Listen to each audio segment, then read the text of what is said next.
Well, Joe, the people have spoken. We have our top books of 2019. I'm excited about this. We certainly do have some good ones here. Yes, and to be honest, number one, it's not even close. It's number one by a large margin. Yes. Which kind of makes me happy because I really, really like this book. Yeah. So I thought maybe at the beginning of this episode, we could go over some of the top results, top three from the poll, and then maybe your top book of 2019 and my top book of 2019. Sure. Yeah, absolutely. But the number one book, as voted on by the Bookworm Club, was Atomic Habits by James Clear, episode 63. And I completely agree with that. Atomic Habits is a phenomenal book. I actually read it at the end of 2018 when it first came out. We recorded the episode in 2019, which is why it was in the poll. But this is a phenomenal book. And back in Christmas 2018, I think I gifted like 5 different copies of this book to people that I knew. Nice. I generally hesitate to gift copies of books because I feel like I'm a little bit weird. And if I really enjoy a book, there's a good chance that other people won't. But James Clear's book was so good that I took the chance. Decided to break the rule. Yep, I broke the rule. Number 2 at 17% of the vote was The One Thing by Gary Keller and Jay Papasan, which again, I really enjoyed that book. That was episode 60.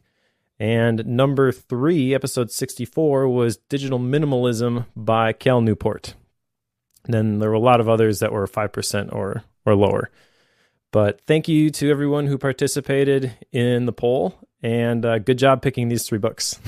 Yeah, for sure. I think if I were to go back and pick the top 3 myself, this would be pretty similar. I think these are 3 very influential books, and there's a lot of good books on this list to choose from, but I have a hard time arguing against these as the top 3 books. I know I had a number of people say, like, wait, I only get 1 vote. It's like, yes, you only get 1 vote. Like, that's all that's allowed. You're not allowed to pick multiple here, which makes it quite a bit harder, I think. But I'm with you whenever I look at this list of books. The 3 that came to the top, pretty easy ones for me to agree with, for sure. I honestly, if I had to go to number 4, I'm not real sure where it would be because there's a bunch of them that I feel like could fit the number 4. So seeing Atomic Habits, The One Thing, and Digital Minimalism at the top, that's a pretty solid lineup right there, for sure. That is. Yep. If you were to pick 3 books to read from this list, if you've not read any of them, that's a great place to start. So what was your top book of 2019? So I of course built the poll that went up there. So that meant I got the chance to vote right away. So I don't know if I biased people by having the first book voted for. But the one that I put as my number 1 was Digital Minimalism, which I'm sure is probably not much of a surprise.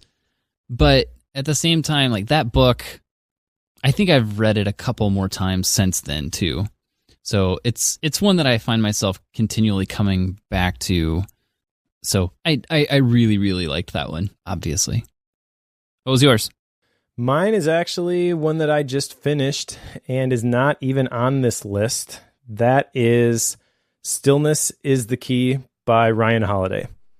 I really enjoyed this book. It's very Ryan Holiday-esque. He's a phenomenal writer.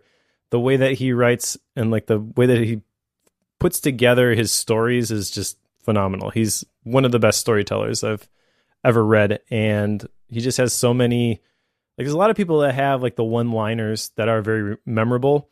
With Ryan Holiday, it kind of feels like every sentence is that way. So I ended up jotting down a bunch of things, bunch of quotes, bunch of notes, and really, really enjoyed that book. So I don't know, maybe we'll cover that one at some point for Bookworm. It's almost not even fair to pick one that's not on the list. What was your? Which one did you vote for? Like, which one was on the poll that you picked? From the list, I think I voted for Atomic Habits because that was the most influential book. Like I said, I technically read that first in 2018, so I was going to pick a different one if I had to pick my top book that I read in 2019. Sure. I reread that, so I guess you could say I read that in 2019 too. Okay. But yeah, I really enjoyed that book. I think that's that's the kind of book that you could recommend to just about anybody, and they're going to get something out of it. They're going to enjoy it. Sure. It's very broad reaching, but also very well written, very practical book. And I enjoyed it so much. Nice. Well, good luck on picking another one for the next year. I feel like this is going to be a tough one to beat as I'm looking at these top 3 books. Like this is going to be a challenge, I think. For sure. But there's always a long list of great ones. So we'll see what we land on in 2020. But that said, thank you to everyone who voted. And I'm sorry that I made you pick only one, but I think it's worked out better in the long run. But there's that. Top books of 2019. Awesome. All right, so let's talk about action items now. Joe, did you figure out what your just cause is? I know things that it's not. Like, I guess that's helpful. Here's where I am in the process. I made a list of things that could qualify as my just cause. When I made said list, it was much longer than I expected. I had 18 different potential items on this list, and I have been slowly combining, consolidating, whittling it down, wondering what I was thinking or what I was smoking whenever I made the list, and then I'm down to about 4 on that list, but I don't have the full answer yet, because holy buckets, this is hard. Like, this is not a simple thing to just, I'm going to go determine what my just cause is this weekend. No, it doesn't work that way. So I am continually working on it, but I don't have the full answer yet, but I can say I've made progress on it. Okay. Does that count? Well, I also have an action item here of figuring out what my just cause is, and now you made me think that I did it wrong. So I basically tried to combine all of the different things that I have, the life theme, the core values, and I did land on a phrase, which I know, to your point, is not going to be 100% correct, but I think it's a great place to start at least. So here we go. My just cause is to help people make the most of what they have to work with. There you have it. Interesting. I feel like that could go so many different directions. Exactly. That's kind of the point. Huh. So there's a productivity angle to that. There's a tech nerd angle to that. There's a spiritual church angle to that. There's a lot of different angles to it. No kidding. That's the single theme, cause, whatever. That is, I'm going to mark that as done, even though, like I said, it will probably evolve and change over time. Sure. The other action item I had was to consider how can I build a circle of safety for my kids. I think there's a lot more work to be done with this, but I also think that there's some steps in the right direction. So kind of going back to the what is my just cause, I also identified a couple of words for this year, which David Sparks and I unpacked this in the recent episode of Focused, but my 2 words were rest and relationships. So I had those as like my themes or my just cause, if you will, for the year 2020. Like that's what I want to prioritize.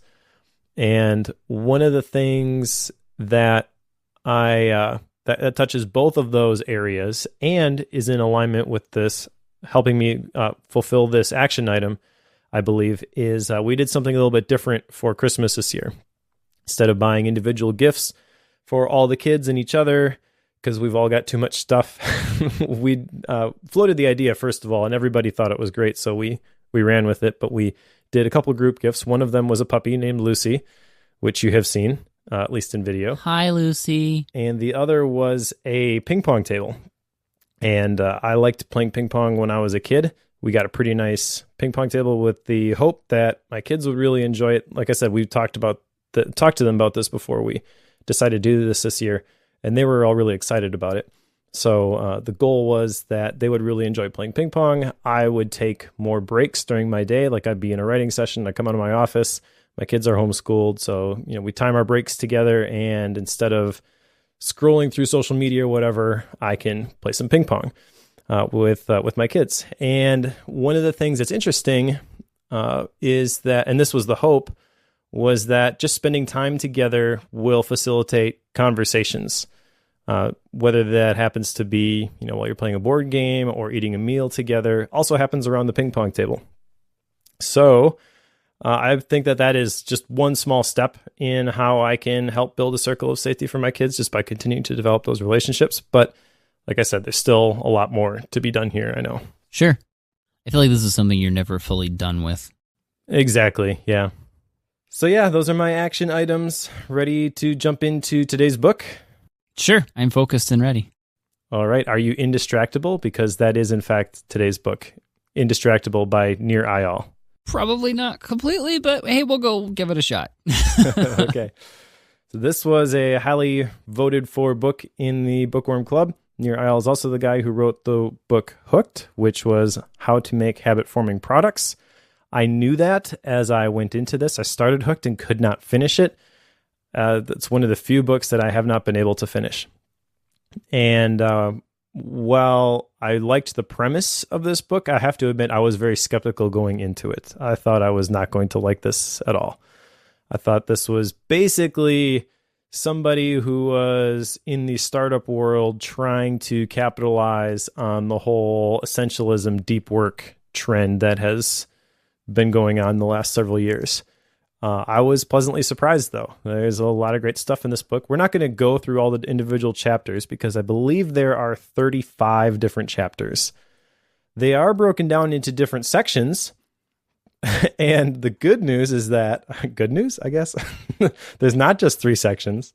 The also maybe good news is that there are 7. So that's the way we're going to tackle this episode, is we're going to break it down into these different sections.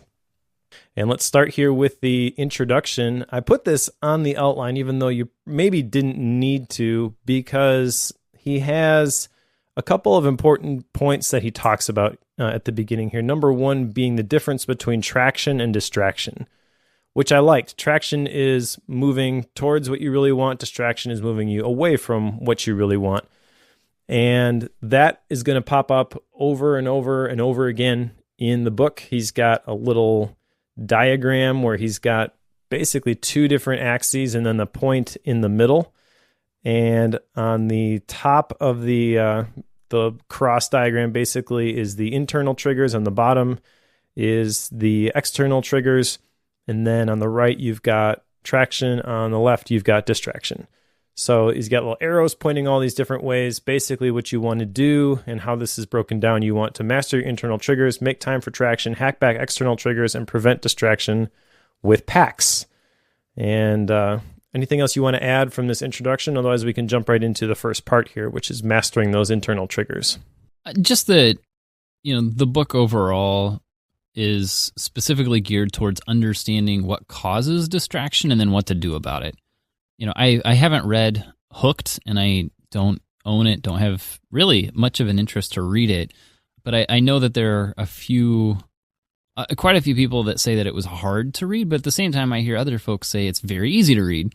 I was curious, Mike, why did you put it down? Was it because the style of it was hard to read, or was it the content that caused it to be like something you didn't want to go through?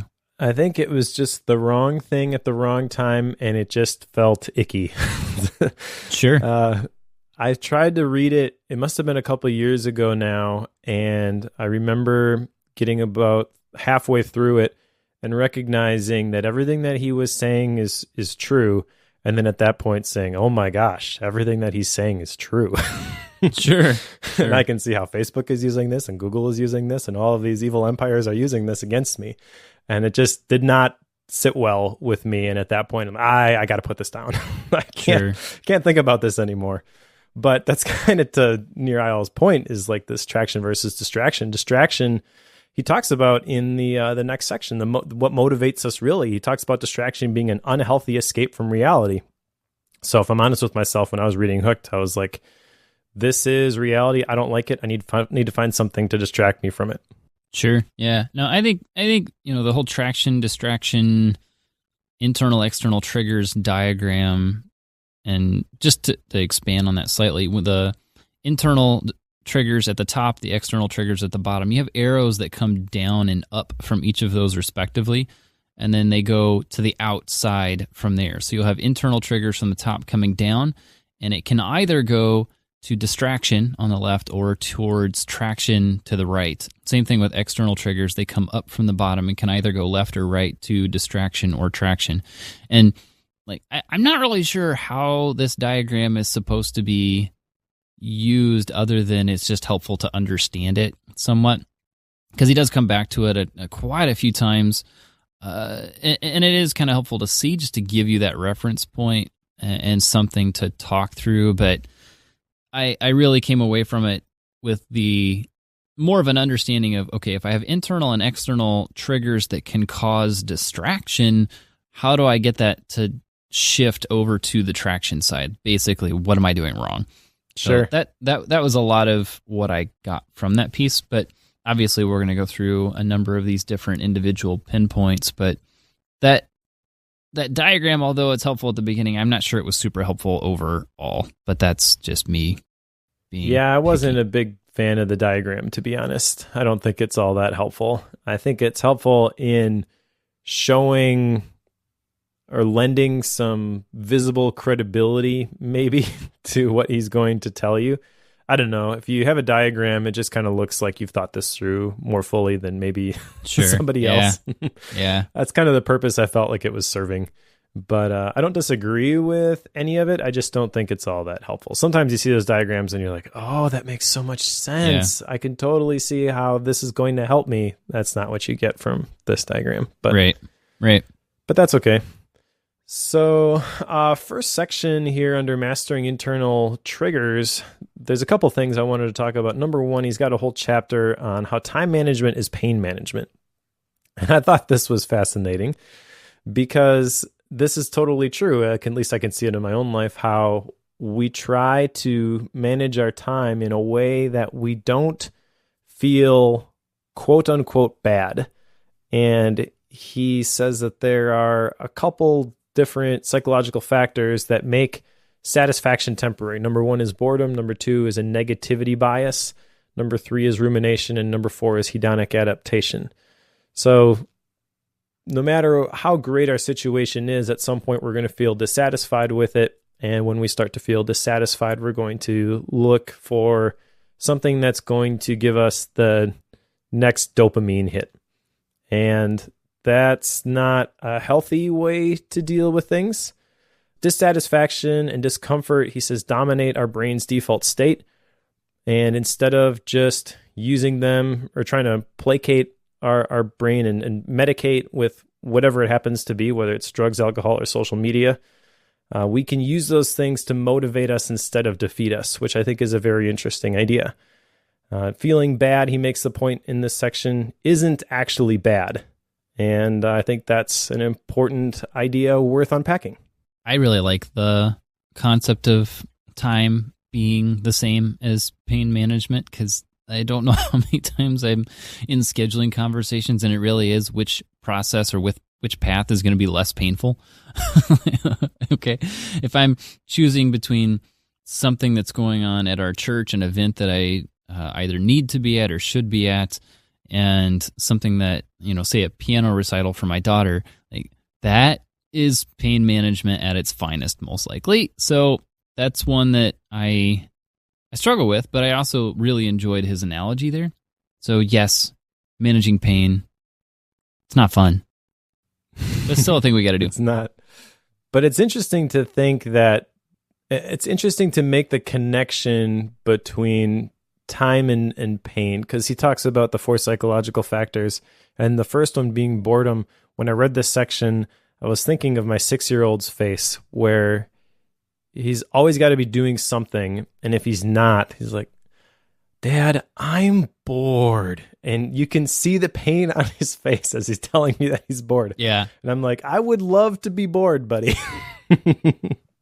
That phrase is one that doesn't get used in our house, because I'm one of those dads that, if you tell me you're bored, I will solve that problem for you right now. Well, that's kind of what he discovered too, is like, well, I can find something for you to do. Yep. Either make yourself busy or the baseboards need washing. Right? Something will be discovered for you. Yeah. But I think that maybe we don't deal with boredom the same way that my 6-year-old does, but we do try to cope with this in some way, shape, or form. I think this is what drives a lot of social media behavior. Email too, to a certain degree, although there's a whole section in email I want to get into later on in this book. I feel like email maybe is more associated with work, and so boredom, I guess, could apply there, but more so it's busy work that would appear there. But anytime you've got any sort of space in your personal life, you tend to want to fill it with something, whether that be an endless feed, an infinity pool, or the latest shows on Netflix, Disney Plus, whatever. I think it's important to recognize that just because there's some space there doesn't mean that you have to fill it. And again, I just read Stillness is the Key by Ryan Holiday, so this is really front of mind for me. That just because there's some stillness doesn't mean you got to make some waves. I think we have a habit of, like, if you have space or you have time, we like to fill it. We just read Margin, which is the antithesis to filling all the open gaps. And it's one that I've kind of been on that train to some degree, as far as taking advantage of times when you're in the car and listening to a podcast while you're driving. It's pretty rare that I'm listening to anything whenever I'm on short commutes or even long commutes. It's usually dead silence. And I'm fine with that. But it seems like whenever I recommend that or mention it to other people, like, what? I could never do that. Like, yeah. Well, yes, you could, in fact, but you don't just jump into that. You have to have a little bit of the mindset that you're just trying to make sure that you have the space to think. And not everyone sees the need for that or wants that. Yeah, no, makes a lot of sense, but I have to admit that I'm probably one of those people who would push back against that idea too. I don't remember last time I took a car ride in silence. That being said, I also have been fairly intentional about pruning back the inputs in my life. So I don't know, maybe that's evidence that I haven't gone far enough yet. I also think an idea kind of tied to this is this whole concept of ego depletion, because when it comes to quieting inputs or seeking stillness / boredom, if you're not used to it, the first thing you want to do is seek out something to fill that gap. It makes you uncomfortable.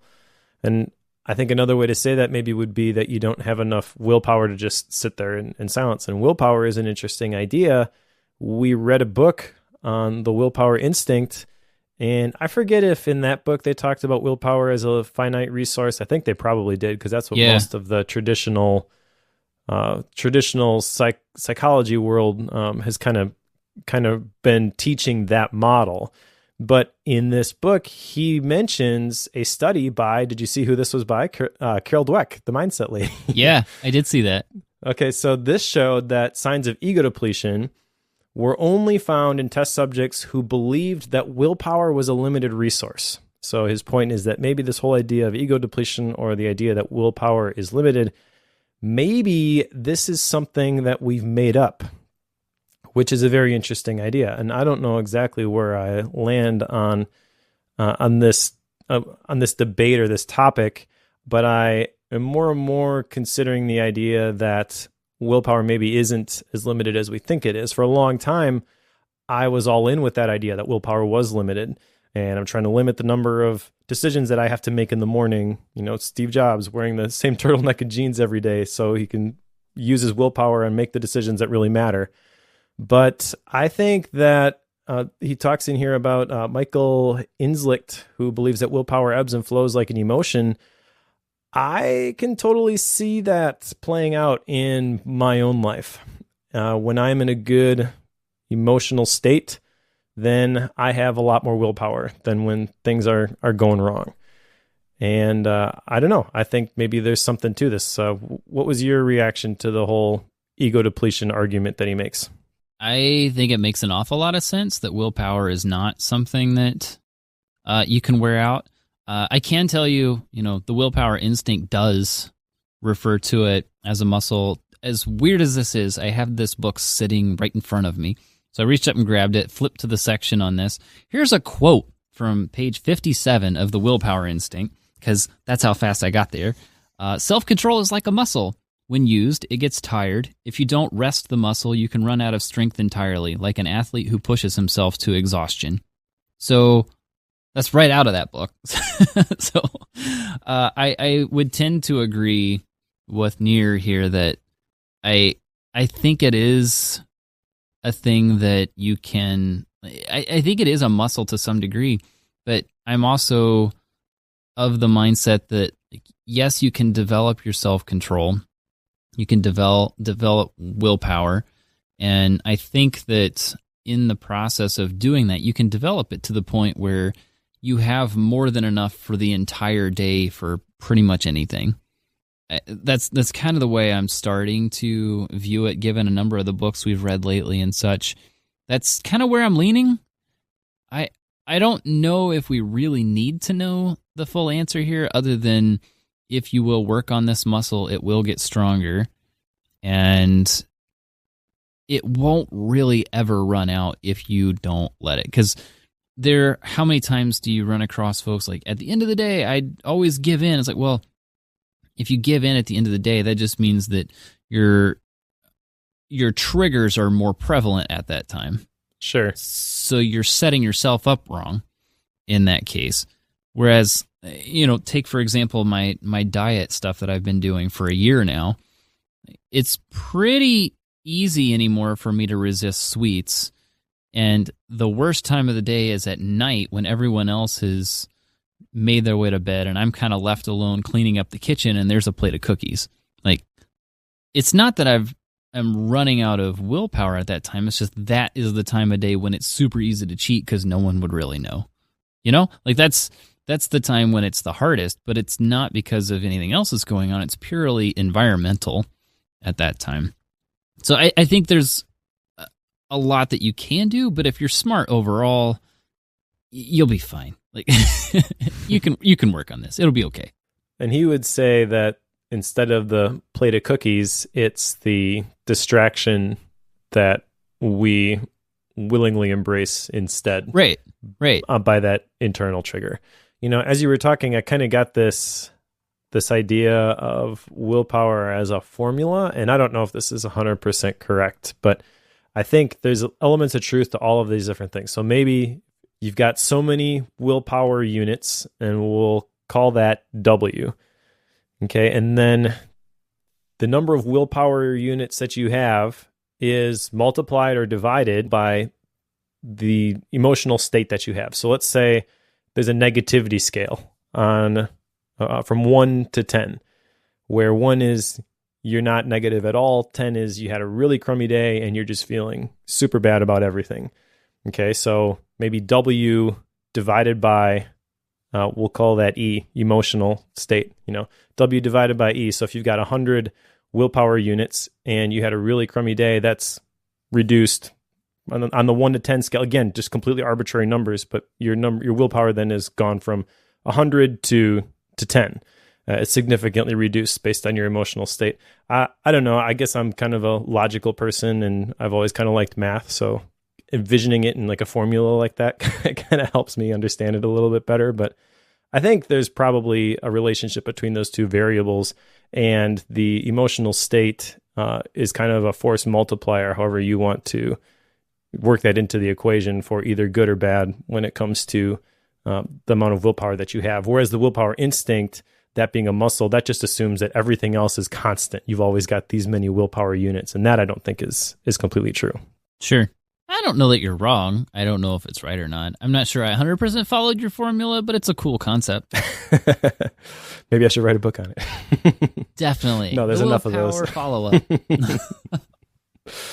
All right. Let's go into part 2 here, which is make time for traction. There's a couple things I wanted to talk about in here. Remember, traction being the things that we want to do, moving us towards what we really want. There's 4 different chapters in this section, but the first chapter, it talks about turning your values into time. And for anybody who cares at all about calendar management and has listened to you or I for any length of time probably already knows everything that's going to be in this this section. Basic idea is make sure you have time on your calendar for the things that are important to you. But one of the things that jumped out to me in this section, he breaks down the 3 different domains where you spend your time. He says you have yourself, you have your relationships, and you have your work. I'm not sure I would break them down into those 3 buckets. I kind of think the buckets are kind of pointless, but that was the thing that kind of tipped the scales. That was the tipping point in my mind for understanding how important it was for me to plan my week every single week. He's got a weekly calendar template exercise in this chapter, and I didn't really care for the exercise itself. I've gone through and I've planned my ideal week before. I tend to do it every quarter when I do my personal retreat. But after reading this chapter, I got inspired. I'm like, I need to be doing this every single week because I need to make sure that all of my priorities are showing up on my calendar. And that way I can make sure that I'm making time for traction and eliminating the time for distraction, making sure that I'm moving in the right direction. Yeah, he goes big into time blocking here, which is definitely not a new concept.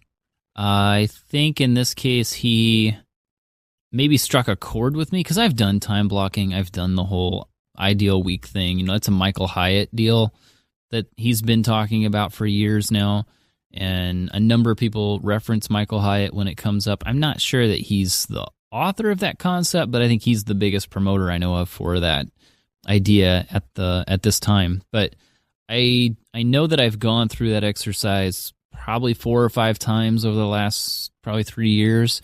And I always come away with it with a sense of this would be amazing, and I work really hard on it for 2 weeks, and then I stop using it. And in this book, I got I don't know if I want to say motivation or the understanding behind it at a deeper level. And it made me want to give it a solid run again. I don't know if this is something that will stick.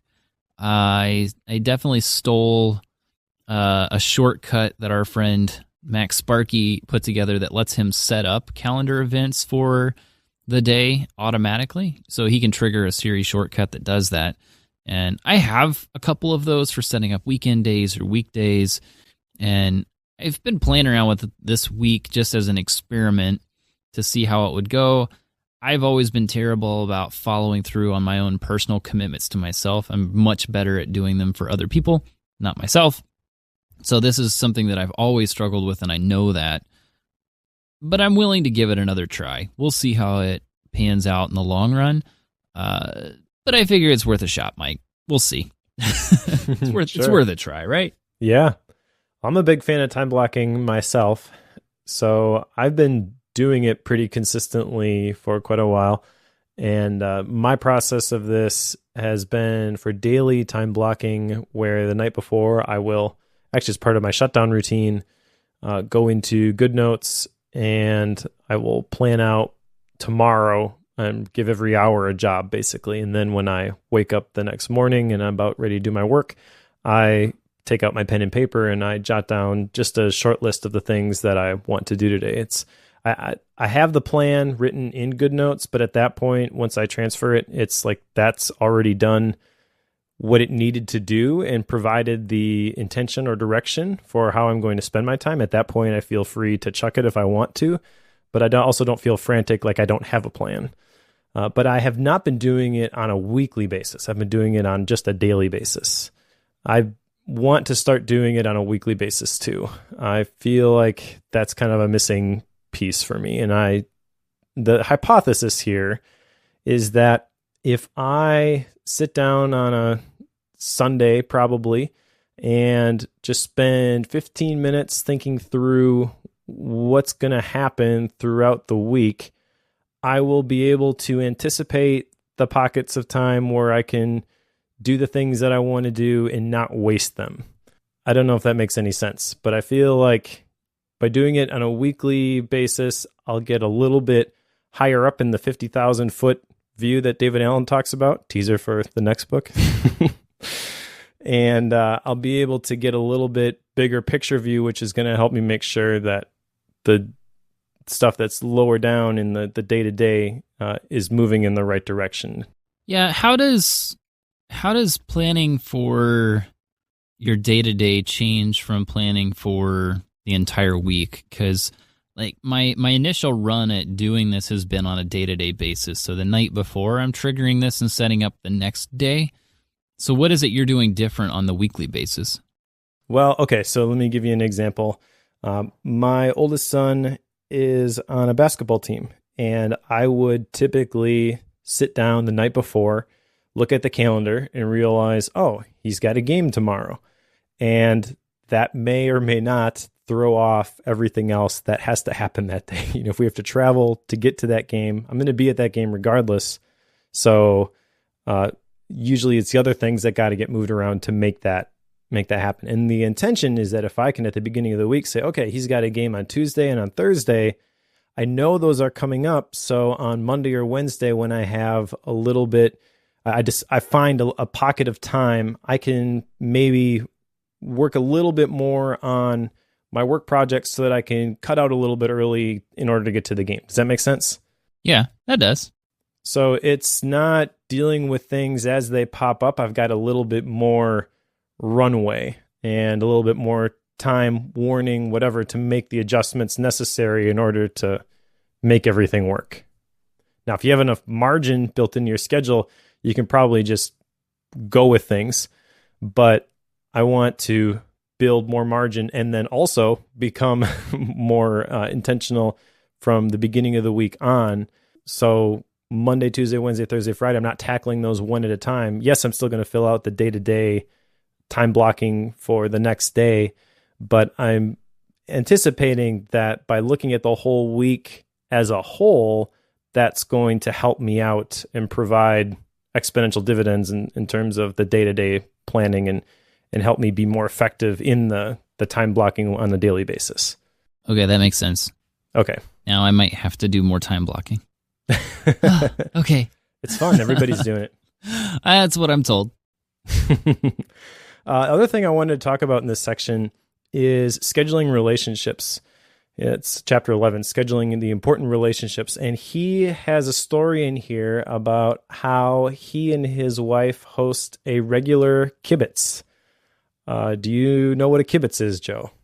Well, I do because I read about it, but I'm sure the listeners do not, at least most. Okay. So I don't know if this is like the strict definition of a kibbutz, but the way that they do it is they've got 3 other couples that they get together with. I think it's once a week, and they share like a 2-hour meal, and they come prepared to discuss a topic or answer a specific question. And that's a lot of formal structure and detail for this get together, which I'm not 100% sure I can pull that off. I would like to. As he's describing this kibbutz, I'm like, man, how do I get an invite? Because that just sounds amazing to me. But there are a handful of people in my life that I know I need to develop more intentional relationships with. I kind of think if I were to describe the kibbutz exactly as he's described it in this book, they'd be like, that's dumb. I'm not doing that. But I do think that I can 80-20 this and get people on board. So I want to start hosting regular kibbutzes with a couple other couples from our church. And I need to spend a little bit more time thinking about how I'm going to frame this to get buy-in. But I think that this is a really cool idea. It really reminds me of like a small group that gets together on a regular basis, which is something we do through our church. But I think this is maybe a little more involved than that. Traditionally, a kibbutz is actually a community. Think of it as a small socialist community because they share absolutely everything and they're self-governed in that way, if I understand them right. So it's a collective community. I think traditionally they were just an agricultural thing. Anyway, that's all history, Israel, yes, Jewish.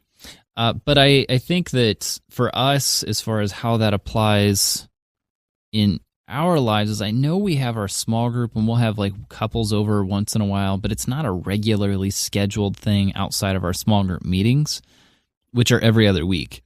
We always have a meal whenever we do those, and it's as many people can come as they can. I think there's 5 couples total in that. I don't know if that would qualify per what he's getting at, but I think it's at least pretty darn close. That's my perception anyway. Well, I think it could, but I also think that my experience with small groups, that it wouldn't. So a small group, as I've been involved with them, typically it's like a Bible study or something, and you go there, yes, to be with other people, but primarily the focus is on the material, reading the chapter, completing the workbook, whatever. And at least the way my brain works, I tend to focus on, well, I got to get this chapter done. I don't focus on like, I'm going to go hang out with Johnny.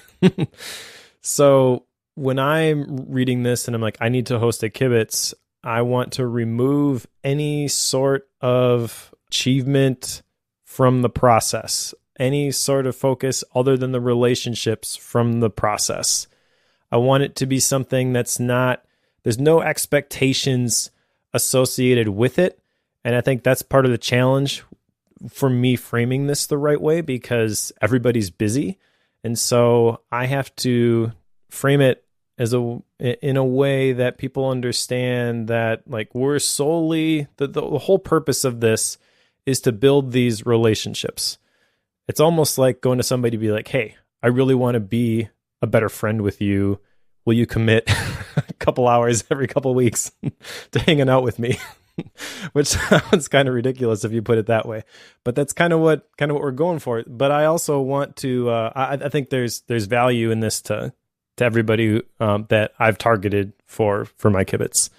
And I think I can cast that vision and get people on board with it. I think underlying, they probably have the same goals or desires that I would, in terms of, yeah, we really need to just spend more quality time together. We're doing a lot together already, but it's usually service oriented, and we're busy and we're working, even if it's not at work. And I want to start prioritizing the relationships and the people, going back to my words for the year, more than the tasks or the projects. I think this is where our small group tends to break the mold, because we have a running joke of, are we going to do material this time? So we're terrible at actually doing the studies and getting through whatever it is we feel we should do. So I think for the last 9 months or so, what we've really been doing is we get together. We always have a meal together. I think 6:30 when we meet, and somewhere around 7:45, 8 o'clock, we'll migrate to like a living room or something, and then we just go around the circle and do prayer requests. And that gives everybody the opportunity to share, like, what are you struggling with in life? What do you need prayer for? What's the celebrations that you have going on? And everyone gets the chance to share in that. And then we do a prayer time, and then it's just a conversation after that. That is the sum total of what we do. So it's not like there's any prep work for it other than food. So that's why I say I think in our case this is a little odd and might qualify. But I also understand what he's getting at is building deep, long-term relationships, which I think is something that my wife and I have been very intentional with when it comes to other couples and families in the church that we know and want to get to know more. So I feel like we have a pretty good setup for it. I don't think we're going to get together with another 2 other couples on a regular Saturday morning or something. It just gets to be too much of a scheduling mess for us. But if you don't have other couples that you're regularly connecting with and having those deep conversations with, I could definitely see how that's something that people really want to work towards. Yeah. I feel like I'm rambling. I'll stop rambling now. No, your small group, it sounds really interesting. Like I said, it sounds very different than every other small group I've ever been a part of. We break a lot of rules for sure. It's also very appealing to me. But yeah, so this is a formal action item for me. By the time we record next, I should have some feedback on how it went as I've floated this idea to different people. Good. And to tell you the truth, this kind of scares the snot out of me. I don't like hanging out with people very much. I'm more of a loner. I prefer to be at home in a corner with a book. Yep. But like I said, this is something from my reflection. This is one of my words for the year. I know this is something I need to prioritize. So this was the right thing at the right time, at least as part of this book. And that's going to be one of my action items for sure. Sounds good. All right. Part 3 is hack back emotional triggers. There's a lot in this section, lots of different chapters on hacking back group chat, hacking back your smartphone, hacking back your desktop, your online articles, your feeds. Lots of cool stuff in here. To be honest, there was a little bit of a desire as I was going through this, like, oh, we should talk about that one. Oh, and we should talk about that one. Oh, we should talk about that one. But I limited it to 2. I'm proud of you, Mike. So if you want to, I will put a plug in here though for like hacking back your smartphone, because you have an article in the Mindfulness Monday thing that I started over in the Sweet Setup, which is very much in line with what I was hoping that would turn into, is like ways that people are intentionally setting up their devices to, in Nir Eyal's words, hack back your smartphone and your feeds, your notifications, things like that. So we'll link to that in the show notes if people want more of that type of stuff. They can go there. But the 2 things I wanted to talk about here were email and meetings. Email, because you and I have talked about email a lot over the years, and he's got an interesting formula here, which I wanted to talk about. And then also I wanted to see how Joe's email situation is. Huh. And what would you like to know, Mike? Is this still a area of pain for you? I think that it has been somewhat. I get around 120 emails a day still, and always fight with myself over how much time to put towards it, and am I getting through it enough? I can tell you that in the last week I've been pretty good about having one scheduled time every day to go through and respond to emails and try to get back to people in a good time. What I didn't know, and I only learned this because of reading through Indistractable and Nir mentioning the concept of writing emails and scheduling the time when they should go out. That's where you found out about send later. Yeah. So I did not know that MailMate has a send later field where you can put in the date and time of when you want that email to be sent. I did not know that this thing existed. And whenever I discovered that, I immediately moved any and all accounts I have straight back into MailMate. I was running dual applications, MailMate and Apple Mail, for a bunch of reasons. But I did put it all back together into one and start using MailMate 100% once more and trying to use this send later functionality. And so far, I'm loving that. It's made my life so much easier because I can put those replies together, choose when they need to go out, and make sure that they're being sent to that person at the right time, because that does matter quite a bit when it comes to especially things at a church, because there are a lot of emails that I need to send out about a certain Sunday, but I don't want them to go out before this coming Sunday because it'll confuse the people receiving it about what day am I referring to. Even if they have the date on there, people still get it wrong. One of my frustrations. Anyway, I feel like I'm doing better with email. All right. I don't keep it on my phone. I am better about not checking it multiple times a day, hundreds of times a day. It's getting better. I think I'm slowly, and I think some of my work scenario has allowed that because I'm not necessarily in a client-based system. Like my work isn't dependent on clients anymore. It's definitely service-oriented, but it doesn't have the speed with which I used to operate under. Does that answer all your questions, Mike? Yeah, good for you. I want to tie this back to the first chapter in this section, which is Ask the Critical Question. And this is something that I feel like I have done a pretty good job of for a while, but that also publicly facing means that I may come across as a bit of a jerk because I am intentionally bad at email. But the question that he poses at the beginning is this trigger serving me or am I serving it? And I found that the majority of the email that I was receiving was requests from somebody else for something that they wanted, which really had nothing to do with the things that were important to me or the things that I was measuring success based on. It was, in Nir's words, probably all distraction. Not at least a very low traction to distraction ratio. So I've kind of cut this out for the last, I don't even know, probably a couple of years at this point. But I totally recognize why this is so difficult for a lot of people. Now, there are a lot of tactics in this whole section on hacking back external triggers. I don't really want to go through all of the different tips that he gives for reducing time spent in email.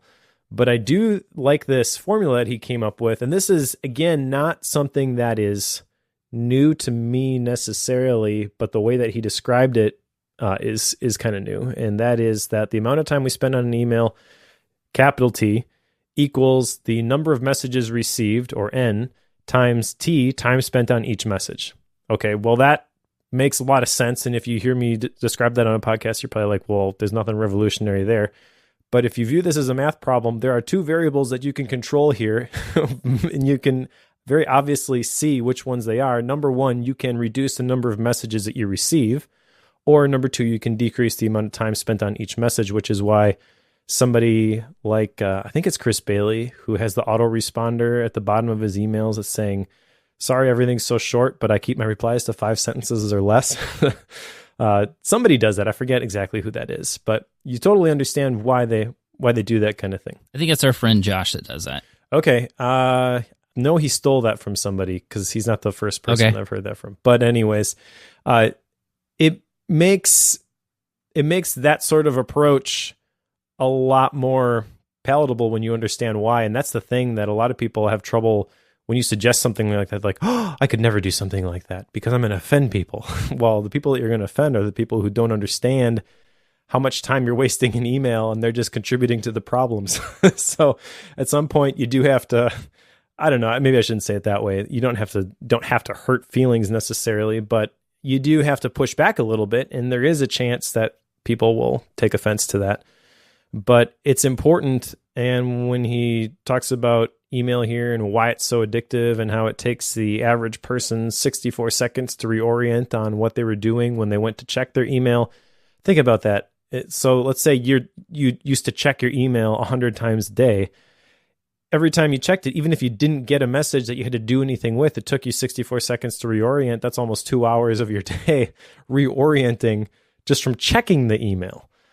So I think like a couple big takeaways from here. One you already mentioned is batch process. And then number two, ultimately, if you can get to the point, that's great, like I have, where you know that people are going to be maybe offended by your your approach to email, but you just choose not to live there. That's ultimately where you want to end up. Now, I say that because that's one area where I have had some success in, but the other area here, meetings, is definitely one where I have not had success in.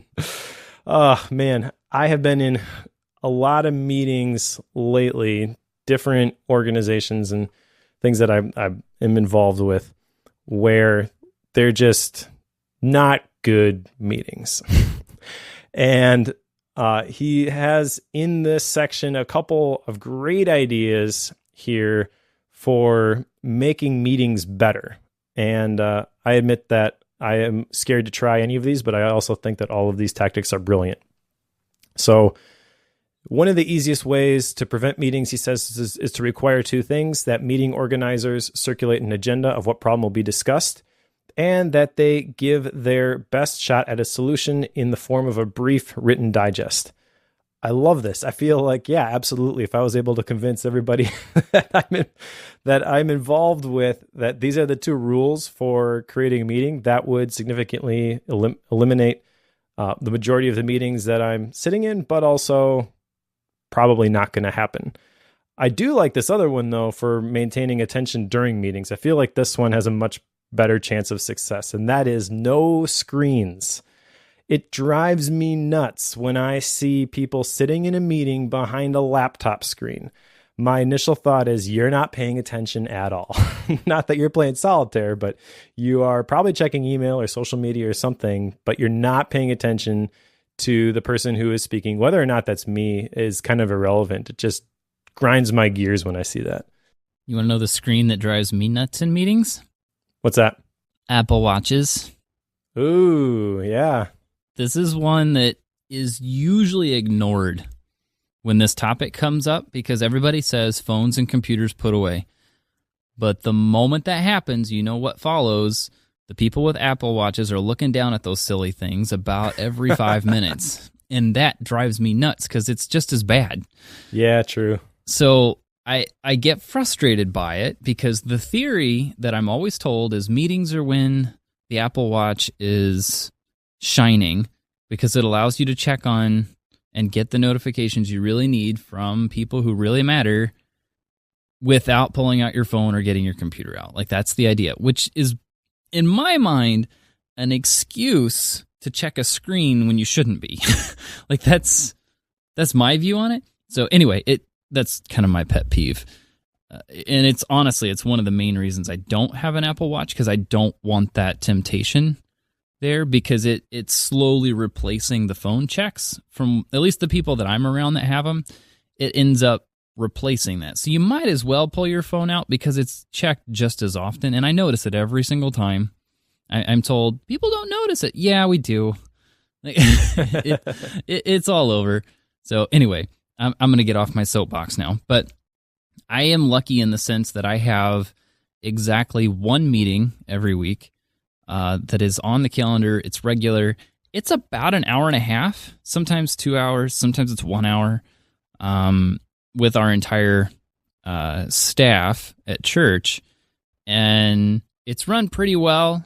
There's usually, we have a set agenda. It's the same every time because it's event-based. So we're trying to make sure that we've got all our events for the next week, month, 2 months, 3 months out in process. So it's basically a project management check-in. And that does work pretty well because we're covering a lot of ground very quickly. Other than that, I have one-on-one conversations with people in hallways, and that's pretty much the extent of what my meeting life looks like right now. And I am not upset about that at all because most of my time is spent working on task lists instead of talking about task lists. Lucky. Yep, I'm not complaining about that one at all. Regarding the Apple Watch thing, he mentions, this is way in the last chapter, but he has this statement when someone picks up their phone in a social situation. He says, "I see you're on your phone. Is everything okay?" I wonder if you could adapt that to, "I see you keep looking at your watch. Is everything okay?" I should totally do that. I know you would hate me for that, I'm sure. Yeah, do that and see how it goes. Report back. See if people are like, "Oh, sorry," or if they're like, "What?" Yeah. Why are you calling that out? You're not supposed to notice this. Nobody sees me do this. You didn't see anything.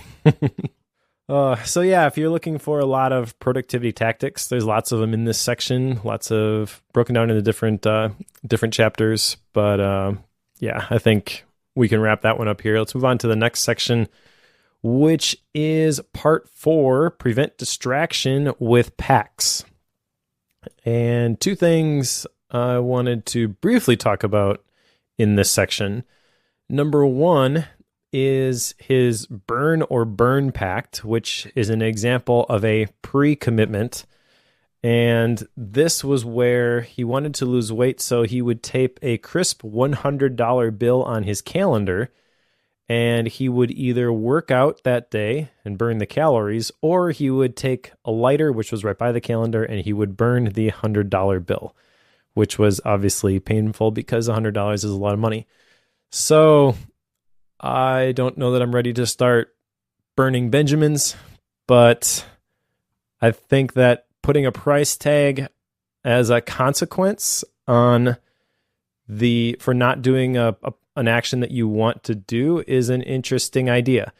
I've heard of people doing this digitally where like they'll schedule an embarrassing tweet to go out in the morning if they oversleep, and they have to physically wake up and manually turn it off every morning to prevent it from going out. That would be another version of this.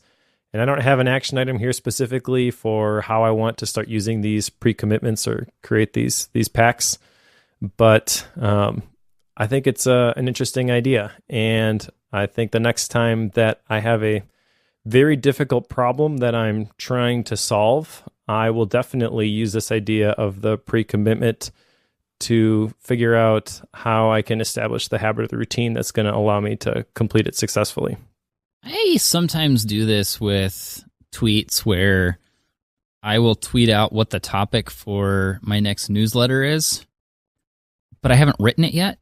Nice. So I'll do that sometimes where I'll send that tweet out on a Tuesday morning, and I've not written that, which means that sometime that day I have to make sure that I sit down and write that article. Now we all know whenever we see those tweets. The world knows that it's supposed to be coming tomorrow morning. It's like, and I haven't written it.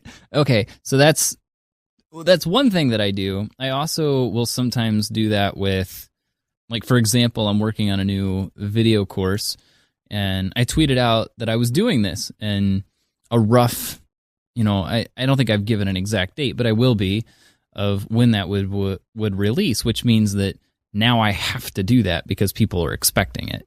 So I'll do pre-commitments like that. I don't really do it where a negative is the default other than just shame, but that's probably about as far as I go with it. I don't really do anything that involves dollars.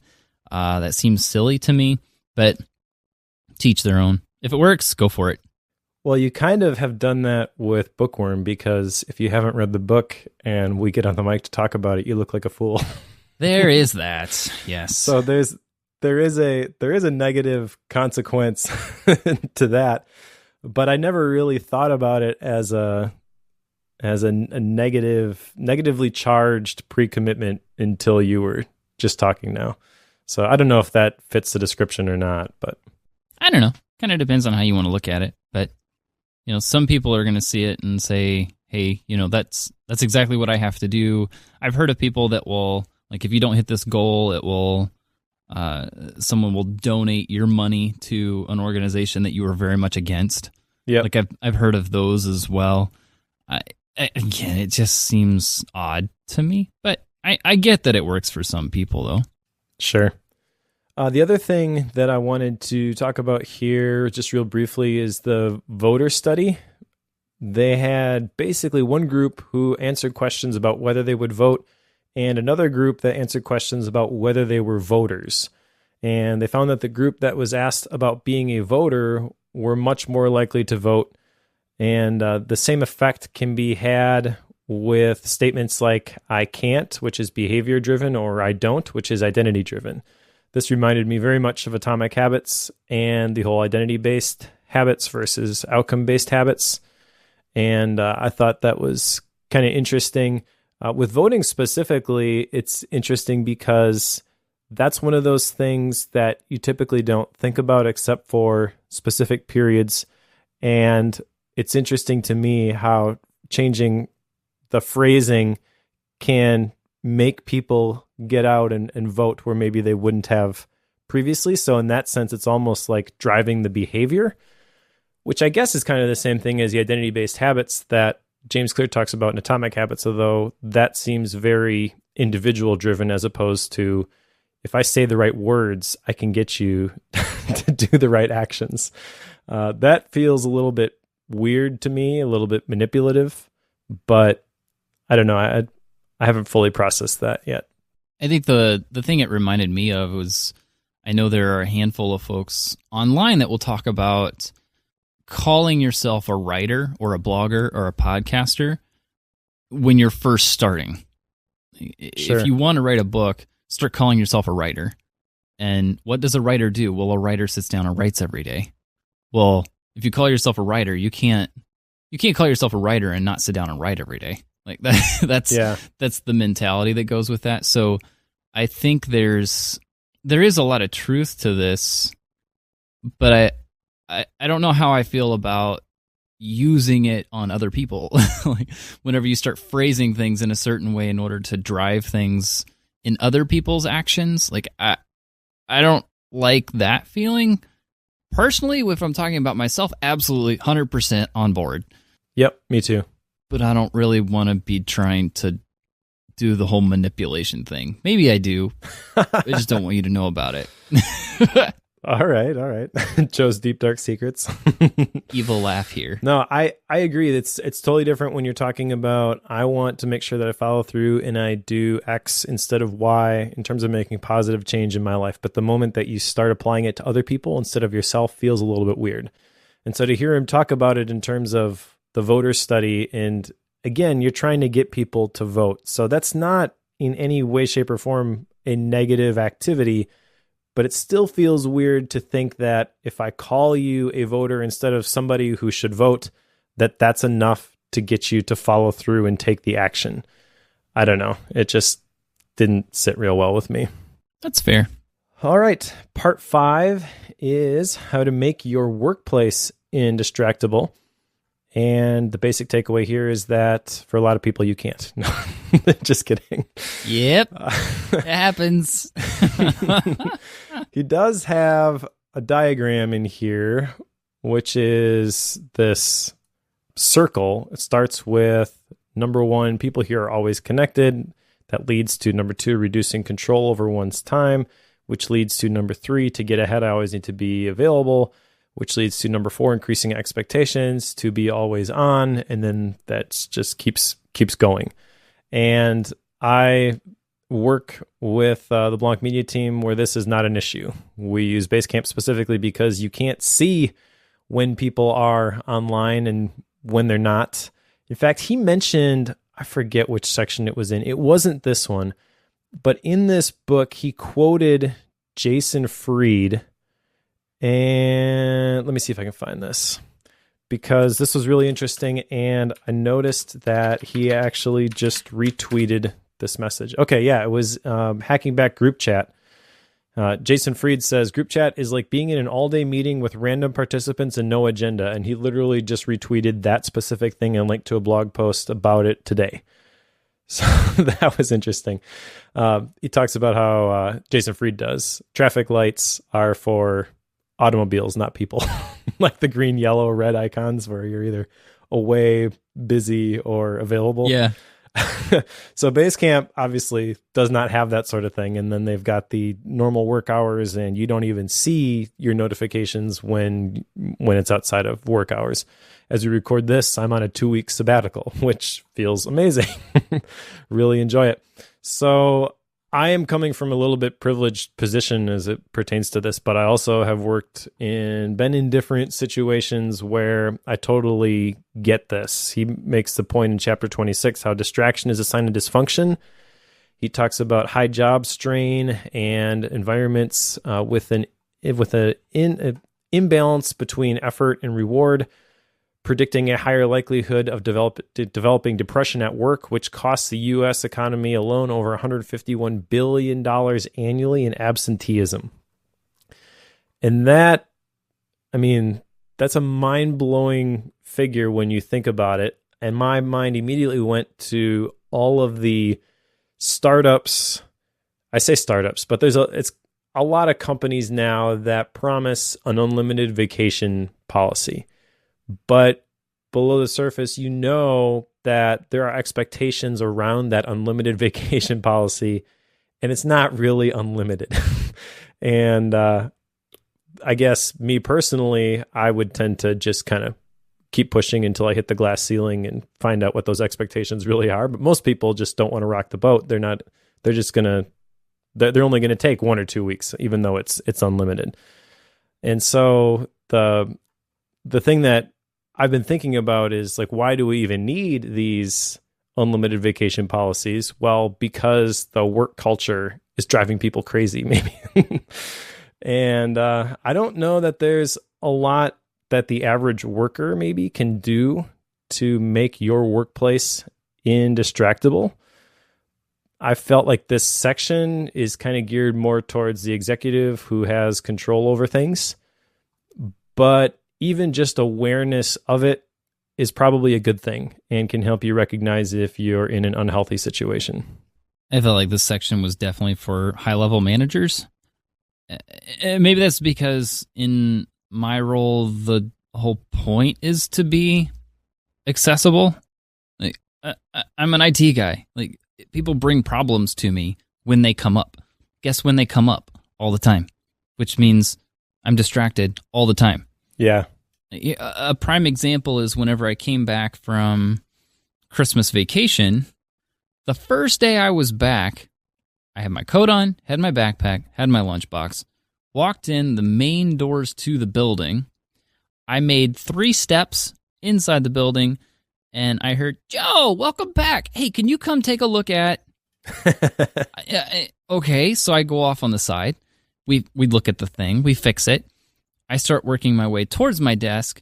I get about halfway there. "Hey, Joe, welcome back. Hey, while you're here, can you..." Now, I still have my coat and backpack, everything in my hands. I haven't even made it to my desk yet. I went through 5 different requests before I made it to my desk. Wow. So after I got sat down, first thing I did, pour a cup of coffee, pull out my laptop, and go hide in a corner somewhere. Because I knew I was going to have 600-700 emails to work through. So I went, found a corner, hid for about an hour and a half, got through all of that, and then came back. But then the rest of my day was, "Hey, Joe, welcome back. Can you..." Like, my whole day was that way. Sure. That's just normal. It's pretty common for me to get 1 or 2 requests for something before I ever make it to my desk. That is normal. So reading this section, I thought, that'd be nice. Not going to happen. Right. There's just not anything I'm going to be able to do about that because that's the expectation. The only way I can really combat that is go hide. And people seem to respect that, at least for now. I don't know what that will do long term, but I'm going to take advantage of it while I can. But for now, I just have to run away. Yeah, that's kind of my reaction to reading this too, was not even that I needed to change anything, but I instantly had empathy for the person who read it and couldn't change anything. I'm like, there's a danger in reading this where if your higher ups don't understand it, that you'll just get depressed about the way things are. Yeah. But also interestingly, in this section, they talk about Slack. Slack is one of the things that Jason Fried was railing about in the previous section in this book. I think that was chapter 16, where he had that quote. So Slack is kind of the poster child for, you talk about email being bad. Well, now there's this Slack thing and everybody's expected to be connected at all times. But Slack's got a slogan on the walls of their office that says, "Work hard and go home." So internally, as a company culture, they have this belief that it's okay to be offline. So that really was interesting to me and got me thinking about all of these people who are complaining about things like Slack.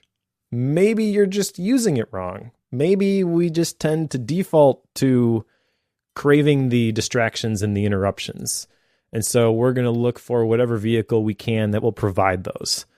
And if you really need to use a tool that is super minimal and eliminates all that stuff, great. Do what you got to do.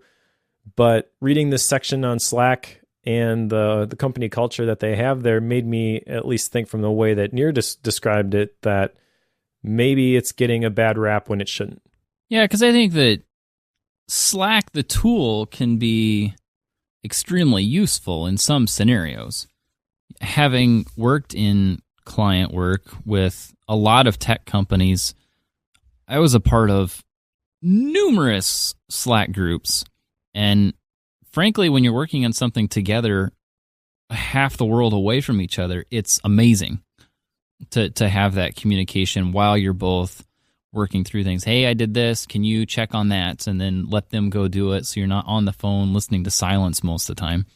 So I think there is definitely a place for that back and forth chat, but the expectation of those teams was that you were on it all the time. Now, me as the contractor in those scenarios, I was able to say, hey, I am a part of too many of these. I can't just sit on yours all day. If you want to pay my hourly rate to do that, sure, absolutely. But I don't think you want to do that. So I never really had anybody take me up on it. So I was able to get out of that culture. It's not one that I have any interest in whatsoever. There have been a couple folks at our church say, hey, I've run across this Microsoft Teams thing. There's a chat thing built into that. Do you think we should use it? And my instant response is no. We are not. We are not implementing a chat structure at the church. It never has existed, and I will fight it to the death. I am not putting that in. Call me if you need something. That is what we're going to do. So I think it is fascinating to see how Slack, the company, they themselves don't promote the always-on culture that seems to come with using their tool. Yeah, exactly. It's just fascinating to me. Yeah, it would be interesting to talk to a Slack executive about the negative press that Slack gets in the pockets of the productivity world where we tend to hang out, which is the one that is focused on the deep work, the essentialism, the one thing, that whole side of it, not the efficiency, the life hacks, that sort of stuff. It would be interesting to see their response to that type of stuff, and also what kind of advice or tips they would give on how they define the right way to use the tool. So one thing that Nir mentions, which I thought was brilliant, and I want to try to implement this, but again, it's not an action item because I don't know if I'll have success, is using emoji to communicate, whether just in the reactions. So getting everybody to decide on a language, for example, for I've seen the message and I'm thinking about it and I'll get back to you, as opposed to not receiving a response for several days and then sending the person a direct message, hey, did you see my question in Slack? Yeah, I did. I'm just thinking it through, because I do think that for a lot of organizations, communication is super important. You've got to be able to communicate well. You got to make sure that you're able to stay on the same page, have unity in your vision. And so speed of communication does help with that to a certain extent, but also you got to be able to cut out the distractions and focus on the work that's important. I don't know. There's obviously a lot to unpack there, and the line's probably going to be different for everybody in every organization, but it's definitely worth considering. Yeah, I feel like there's a lot of different ways you could take this, and not everyone can do things about what's going on, so you really have to translate it to your scenario. I don't think there's a one-size-fits-all on this one. Sure. Although it does give me an idea for my next bookworm book, so. Okay, here we go. All right. Part 6, how to raise indistractable children. I didn't really care for this section all that much. There were a couple things that I did want to call out here, but I think this is something you got to figure out for yourself. He does mention this idea of self-determination theory, where your body or the body needs 3 things to flourish: autonomy, competence, and relatedness. And so the question is, how can we as parents, those of us who have kids, how can we help our kids develop those skills? One thing that kind of blew my mind was this statistic that teens in the U.S. are subject to 10 times as many restrictions as mainstream adults, twice as many as Marines, and twice as many as incarcerated felons. It made me really happy that we homeschool. Yeah. I think this section is one that, all of his details and the story about his daughter and such, about how they taught her to come up with her own rules around technology, it's all great, but there was one thing that I got out of this section that he never actually talked about, that was just kind of a tangential thing that I discovered through reading that, was that, I need to be more focused on teaching my kids to make decisions for themselves instead of helping them make decisions. Sure. So that was a thing that it came out of that. I was like, yeah, that's kind of a great thing to be working towards. But he never said that and it's not part of this book. It was just kind of my interpretation of it. But the more time I've spent with that concept and marinated on it the last probably week, that's hard. That's a lot harder to help them make decisions when I just want to say, no, you can't have a cookie right now. Like that's really what I want to say, but they need to come up with that answer on their own. And that's a lot harder to do in the long run, for sure. Yeah, he also talks, the very first chapter in this section is avoid convenient excuses. And he talks about how technological leaps are often followed by moral panics. So don't deflect the blame when your kids don't act the way that you want them to. Don't blame the sugar high, is how he puts it. And I think that that's something that is happening right now with smartphones, is people are just blaming the smartphones. And that's not the right approach. He mentions that a lot of parents give their kids smartphones so they can contact them, but it ends up being too much too soon, and that's because they never teach them how to manage it. He talks about swimming pools versus smartphones and how we don't keep our kids out of the water forever. We teach them how to swim, but nobody teaches their kids how to use a smartphone when they give it to them. Well, I want to. I'm not going to just say, here's a portal to everything on the internet. Now have at it. Like, that's just stupid. Well, especially when you think about it that way. But we don't recognize the danger in that a lot of times. So that's not something new from this section for me, but I could see for certain people that maybe that is the first time you've kind of heard those arguments and that being valuable. But the big thing, the main point here, is to teach them to set their own limits. You mentioned how his daughter set her screen time limits. We kind of did the same thing with our kids and their video game time, where we've got 4 boys who are very much into video games. And we used to limit it to 30 minutes a day, but usually it was my wife who was home with the kids, and she had to manage it, which was extremely frustrating. She's trying to work with some of the other ones and go through schoolwork because we homeschool, while also trying to keep an eye on the video game time out of the corner of her eye. And then kids are in the middle of a level or something, they don't want to quit and they get frustrated. So one of the things that we did is we bought one of those time timers. I can't remember if I showed this to you when you were here or not. We have one. Do you? Okay. Yeah. So you know what I'm talking about then, but it's basically a time timer. We had a sit-down meeting with our kids, and we're like, okay, so this is not working. We need to change this. And we started by asking them the question, what do you think is fair for screen time? And they said an hour. And we said, okay, we can try an hour, but if we're going to do an hour, then you have to be able to manage this on your own. Mom can't be the one who's telling you it's time to wrap up. So we got one of those time timers that sits under the TV now, and they get an hour of video game time, but they manage it themselves, and they quit before the timer is done. The agreed upon rule is that if the timer goes off before the system is turned off, like powered off, then they lose their video game time tomorrow. And they are the ones who set that rule. So when they go over, there's no argument. It's like, oh, I messed up, as opposed to, oh, mom and dad are so unfair. And I don't know. I guess you could make the argument like our video game time. Maybe that's too much, whatever. But I don't know. It is more than we would have just said, okay, this is how much everybody gets. But I also thought that it's something we need to teach them to manage on their own. And in the big scope of things, like if you look at your screen time on your phone, you probably spend a lot more than an hour in front of a screen. So if you're going to say, well, it's unhealthy, you can't stare at a screen that long, but you are on your phone 6 hours a day, you're a little bit of a hypocrite there. So even though I've made major strides in curbing my unintentional technology use, my screen time is a couple hours a day.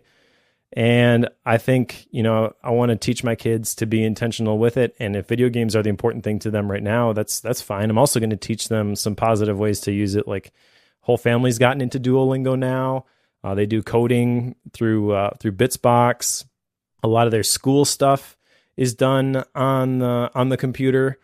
So they're writing papers, they're making presentations, They're even recording stuff inside of GarageBand sometimes. Like, that's all stuff that I consider to be a positive use of the technology. And so I want to obviously limit the quote unquote negative stuff. And again, I don't necessarily have a bone to pick in are video games good or bad sort of a thing. I enjoy them myself, but teaching them that it's okay in moderation. And when you're done with that, you have to go do something else, which is, I don't know. I was going to say the word productive, but that's not the word I want to use. More intentional. You're going to be making something, you're going to be creating something, you're going to be doing something, not just, what's the word I'm looking for here? Analog. You got to do something analog, something with another person or something in the real world. Yeah. Well, we do that too, like you got to go play Legos or something now. You got to take a break. But it's more so the mindset behind it. It's the create, not consume sort of a thing. I don't really care whether you are building a Lego creation or you're working on a puzzle or you're drawing a picture, but you need to stop just consuming stuff. Yeah, makes sense. So get out of consumption mode. Get out of that mode and get into something other than that mode. Yes, exactly. Makes sense. I don't think our kids are old enough to really need to do anything along those lines, though they don't really get the opportunity for screens at all. They have no iPads. There is no communal computer at all right now. The sum total of their screen time, it seems like it's, Sunday night when we watch a TV show together. And that's really all my girls get right now. Granted, the oldest is 6, so we're starting to get to the point where we need to have this conversation and start being a little more proactive about it. But right now, it's pretty easy because it's non-existent. Yeah. Makes it easy. Yeah, I miss those days. It's especially hard for some of the older ones, when some of their friends have cell phones. Like, they have the devices in their hands all the time. And it's encouraging to hear them talk about how they see their friends using stuff in a way that they know is not positive because we talk about it so openly. But I also know that if I were to say, we're not going to do screens, and then they see their friends who are looking at screens all the time, the fact that they're not connected to them at all is just going to increase the desire that they want to go see what that world is all about. And I want to teach them to navigate it successfully, not keep them from it. Yeah, not sense. Saying that what you're doing right now is wrong either, but it does get more complicated as they get older, for sure. Oh yeah, and I know we'll get there, but I'm not there, so I'm going to revel in the moment. Enjoy it. All right, the last section here, part 7, how to have indistractable relationships. This is literally just 2 chapters, and there's not a whole lot in here. There is the question that I mentioned earlier, which I thought was brilliant. And if I have opportunity to use this, I totally am going to, because I'm not scared of making things awkward. And that is when you see somebody using their phone in a social situation, to call them on it and say, I see you're on your phone. Is everything okay? That's under the chapter 34, spread social antibodies among friends. I feel like you got to be careful with this. For certain people, they're going to totally get it. For certain people, they're going to wonder why you're so weird. You got to have a little bit of a solid foundation there, I feel like, before you would take a tack like that, or not care if you'd get disconnected from this person. So navigate that with care. And the other thing is the idea of phubbing, which I'd not heard this term before, but I thought this was great. Phubbing is to ignore when in a social situation by busying yourself with a phone or other mobile device. I've been guilty of this myself, but honestly, this is something that I see all the time. Like, whenever somebody is waiting for coffee at a coffee shop or something, you see them pull out their phone. And I notice those types of things. I tend to people watch. And every time I see it, I'm like, they made it 12 seconds or whatever. And I like having a term for this, but I guess there really isn't a whole lot of practical application of this other than to try to catch myself when I'm doing it. Because like I said, I do this too. Yeah, I just did this yesterday. Not intentionally. I was at Costco. We were having new tires put on our Suburban, and they were a little bit longer getting that done than we were planning on. The whole family was there, and we were sitting on some tables just outside the tire center, and my wife went to go look for something. I forget what it was, and it was just me and the three girls there, and I had pulled out my phone to do something. I think it was jot down a note or something. And this kind of goes back to the shaming thing of, hey, I see you're on your phone. Is everything okay? A gentleman who worked at Costco came up to me, put his hand on my shoulder while I was on my phone, and said, "You have 3 beautiful daughters. You're a lucky man." Like, he made that comment. And in that moment, it triggered all kinds of things. Like, he caught me on my phone. I think he did that intentionally when I was on my phone. I feel like he was sitting back here just waiting for me to pull it out. That's what it felt like.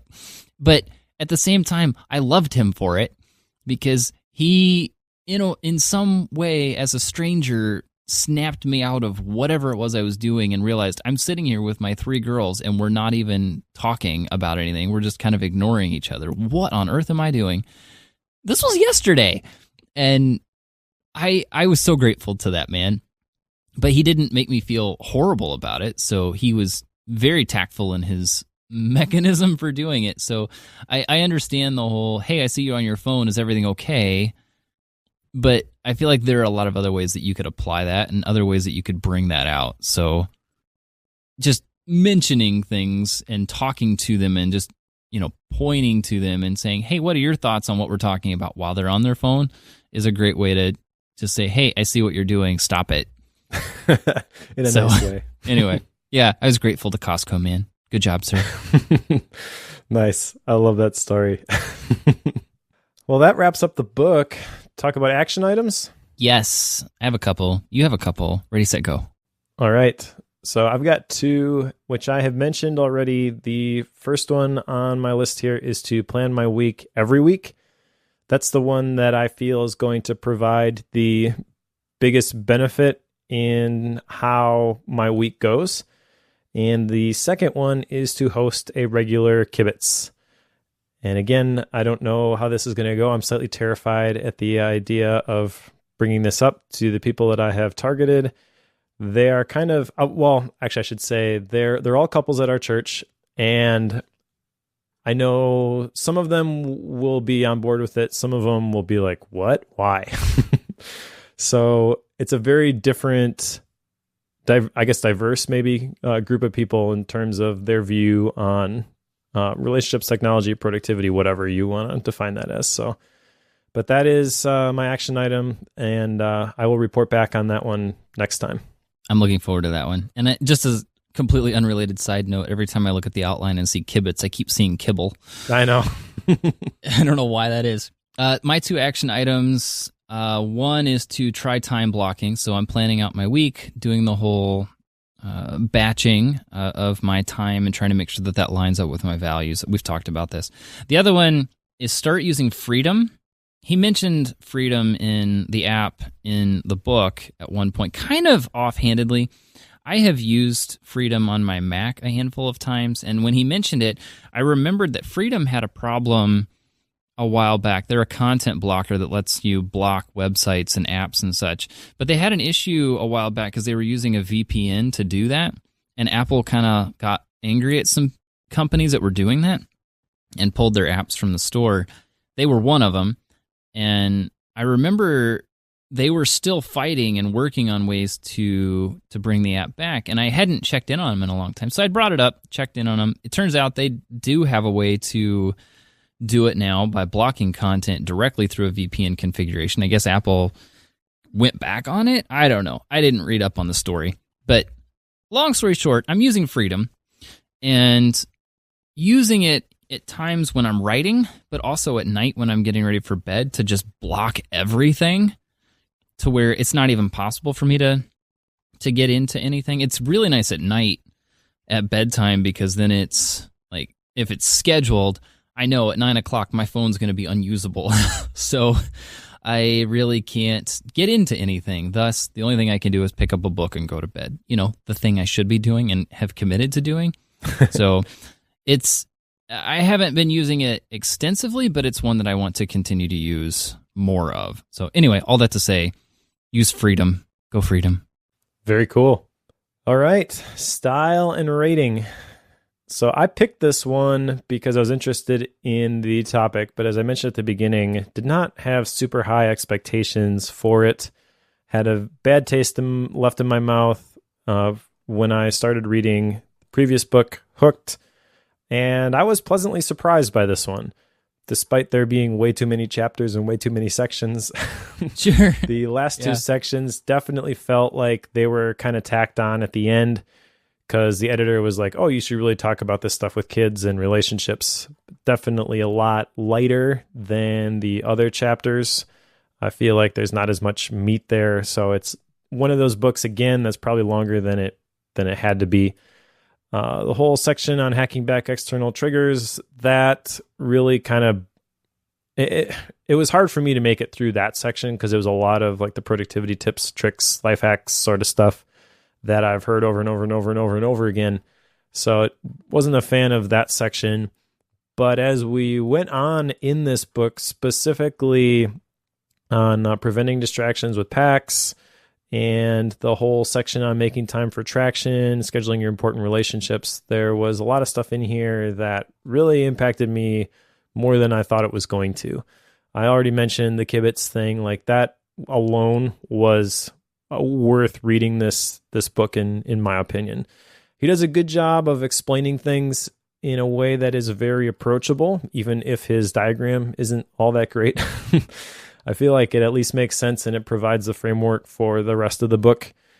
I think it makes the topic of focus more approachable than just, hey, you need to pay attention, which is kind of the message that you get left with when you read a lot of the other stuff. You get inspired, like, yeah, I just need to pick the one thing that I should be working on, and then you get in the middle of things and, oh, this is also important. And you're like, I don't know what to do. Just forget about it. Like, this feels like he gives you more tactical stuff, smaller things that you can do to kind of move the needle in the right direction. So I think it's very helpful in that sense. In terms of how many stars to rate it, I'm going to rate it 4.0. I don't think there's anything super revolutionary in here. It would be cool to take the topic of like kibitz and relationships in terms of being indistractable and productivity and just write a whole book on that particular topic. That's definitely the part that struck me the most. I don't think that's Nir Eyal's thing, or definitely not what he intended to do with this book. There were a lot of personal stories and anecdotes in here. Like, he talks about his wife wearing the concentration crown so that she can't be interrupted. I felt like that stuff really added a lot to the book and made it seem a lot less like a business book and a lot more personal and approachable. So I think I would recommend this to just about anybody, although there's definitely going to be different camps of people in terms of whether they think that this book is awesome and they get stuff out of it, or if it's just a bunch of information that goes in one ear and out the other. But in general, if you're looking for something that can help you even a little bit to be more focused on the things that are important to you, or carve out a little bit more in terms of intentionality or eliminating some of the distractions in your life, whether they be personal or professional, I think it is worth a read. I feel like there is really one main tip or trick that he mentions in the book, and that's time blocking. And he refers to it over and over and over again and uses that as the basis for pretty much every tip and trick in here. And although that's not 100% true, like, it's not the only thing he talks about, it's his core that he keeps coming back to. I think if you're the type of the person that needs to understand why things happen in order to make changes, and you're also someone who gets distracted a lot, this is an excellent read for you, because it explains why you get distracted and where those can come from, both internal and external, and what to do about it. I think that's super helpful. Personally, when it started off, I felt like, oh man, this could be a 5.0 book. And then we got to the areas where he's talking about time blocking all the time, and I get a little nervous when that's the core thing he's recommending, because I've tried that I don't know how many times now, and it's not stuck. So I don't know if that's me or the concept itself is potentially flawed. I don't know what the answer there is. But I do think that, understanding the why behind it is super helpful. And there are some points here that I got out of it. I'll join you at the 4.0. It feels like that's about the right place to put it. He's an easy author to read. I'll give him that. It was pretty easy to have with me and read through multiple pages or chapters at a time, just because he is a good writer. So well done in that sense, Nir Eyal. So I'll join you at the 4.0, Mike. All right, cool. So let's put Indistractable on the shelf. What's coming up? Making It All Work by David Allen. And what am I, 50, 60 pages into this one already? This will be an interesting conversation. I'm not going to say much more than that. I think this will be a fun one to go through. Kind of a follow-up to Getting Things Done. And I have a feeling you're going to have a lot of thoughts on this one, Mike. All right. After that, I mentioned in the middle of this episode that I knew what my next book was going to be. I want to go through, since we mentioned Jason Fried a couple times here, I want to go through It Doesn't Have to Be Crazy at Work. I've read this before as a gap book, and I think this will be an interesting conversation about how this gets applied not only to the workplace, but also to the different organizations like churches that you and I are both involved in. That'll be fun. So, and it'll be, a lot of Jason Fried's writing is like these short little chapters, so it'll be another one of those ones where we're not going to try and encapsulate everything that he talks about. We're going to pick out the things that really speak to us and unpack those ideas. So sure, I think that'll make a great episode. Yeah, that'll be a good one. I've read that one before as well, so this will be a reread for both of us, and I have it right in front of me. That'll be fun. Cool. It's a good one. I don't have a gap book. Still trying to work on the margin thing, and adding more books doesn't help with that. So do you have one this time?